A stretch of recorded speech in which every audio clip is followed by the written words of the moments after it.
Bonjour, je suis Élise, libraire à la Galerne, et je vais vous présenter Alto Braco de Vanessa Bamberger aux éditions Liana Lévy.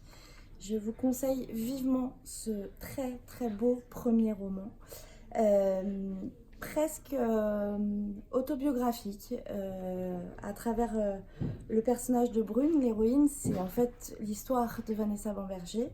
Euh, Brune vient de perdre sa grand-mère. C'est une trentenaire parisienne. Elle vient de perdre sa grand-mère. Elle part l'enterrer sur ses terres, dans l'Aubrac. Et du coup, Brune va opérer un retour aux sources, découvrir un monde rural, déconnecté, un monde paysan, et surtout son histoire. Son histoire qu'elle va découvrir à travers tout un tas de personnages qu'elle va rencontrer. Et donc elle va gratter pour essayer de connaître son histoire.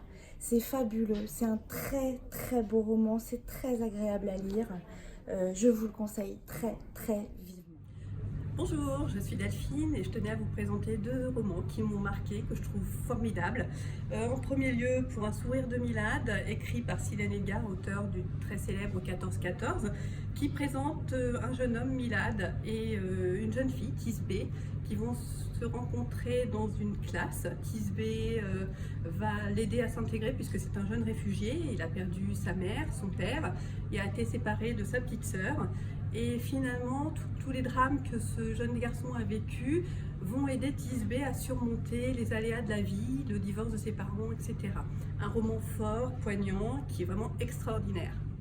Le roman de Marie Pavlenko, qui s'appelle Le désert disparaîtra, est un roman très fort qui m'a énormément ému, qui parle de la protection de l'environnement, qui parle de la déforestation massive, de l'intérêt pour nos enfants, nos petits-enfants, de faire attention et de repeupler la nature.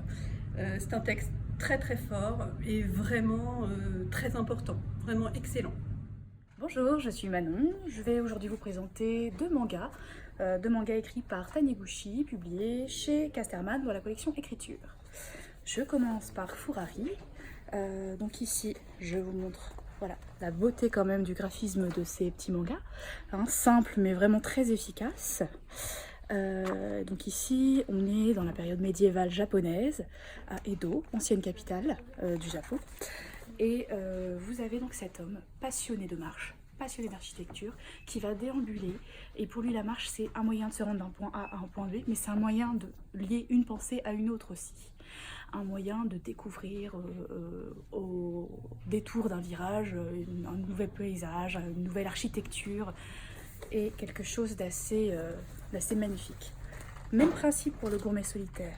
Ici, nous avons un grand gourmand, passionné de cuisine et surtout de cuisine traditionnelle japonaise, des bas quartiers. Donc, même chose sur la beauté des graphismes du manga. Nous avons ici quelqu'un qui, en mangeant, se découvre lui, réfléchit sur lui, sur sa vie, sur ce qu'il veut, sur ce qu'il aime, et évidemment apprécie la simplicité des plats. Donc nous avons vraiment ici deux magnifiques mangas sur les bonheurs simples.